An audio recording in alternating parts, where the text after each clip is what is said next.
Sanctions, what are they and why do countries use them? The USA has said it will impose new sanctions on Russia over the poisoning of 2 people in Salisbury. Sergei Skripal was a former Russian double agent living in the UK. Along with his daughter Yulia, he was left seriously ill after being poisoned by the nerve agent Novichok in March. The UK blames Russia, but the Russian government strongly denies any involvement. But what are sanctions and how do they work? What is a sanction? Sanctions are punishments a country, or group of countries, puts on another country. In this case, it means that the USA has banned American companies in certain industries from exporting their goods to Russia. Those products include machinery and electrical parts, the trade of which could be worth potentially hundreds of millions of dollars, according to a senior U.S. State Department official. The punishments will get harsher in 3 months' time if Russia doesn't follow the USA's demands on the use of chemical weapons. Why do countries use sanctions? You can impose sanctions against another state because you want to see a change in behavior of the other state, says Professor Moritz Pieper, a lecturer in international relations at the University of Salford. The idea is that the population gets angry, and will demand from its own government to do something to rectify the situation. Countries can also introduce sanctions in retaliation to other countries' sanctions.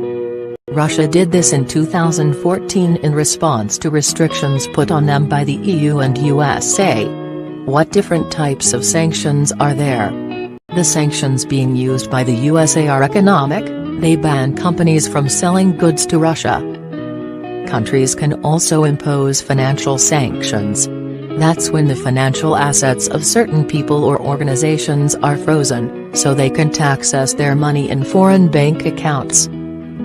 Sanctions can be quite a blunt instrument if they are a blanket ban on something, and can have unintended consequences. But smart sanctions are sometimes used. They're much more targeted and designed to only punish a small number of people rather than an entire nation. For example, people close to Syrian President Bashar al-Assad, including his wife Asma, have had their assets frozen over the government's violent response to the Syrian uprising.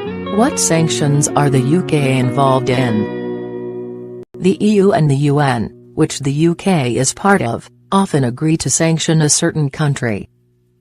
For example, there are bans on exporting arms to countries including Armenia, Iran and Syria. The US and EU, including the UK, also enforced sanctions against Russia in 2014 as a result of the Russia-Ukraine conflict. These smart sanctions targeted sectors managed by the powerful elite around Vladimir Putin, including banks and oil companies. They also banned some of the major business leaders with ties to the Russian government from coming into the EU and US. Whether the UK will introduce new sanctions on Russia because of the Skripal case remains to be seen. Follow Newsbeat on Instagram, Facebook and Twitter. Listen to Newsbeat live at 12:45 and 17:45 every weekday on BBC Radio 1 and 1 Extra. If you miss us you can't listen back here.